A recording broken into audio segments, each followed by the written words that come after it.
Okay, 78 says draw a slope triangle and use it to find the equation of the line shown in the graph to the right. So I'm going to move this, right, and I'm going to make this bigger, right, as big as it'll let me by moving it around, okay. So let's put it over there. Okay, so a slope triangle, I could create a slope triangle here, right.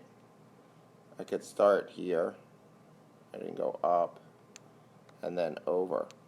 So the amount I go up, right, this is at 9 and it goes up to 16, so that's 7. I add 7.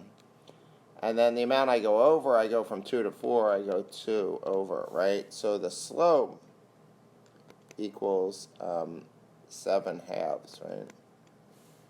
And then the y-intercept, unfortunately, it's really hard to tell there, right? So I'm going to have to use a point. So I'm going to use this point. So I know the equation of the line is y equals 7 halves x plus b, and we don't know b.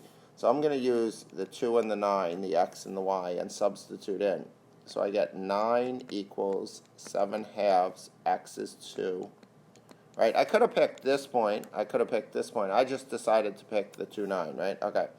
Plus b, and I'm going to solve for b, right? So I get 9 equals 7 plus b, 2 equals b, so b equals 2. So now I know b, and I know the m, so I get the equation as y equals m, 7 halves, x plus 2.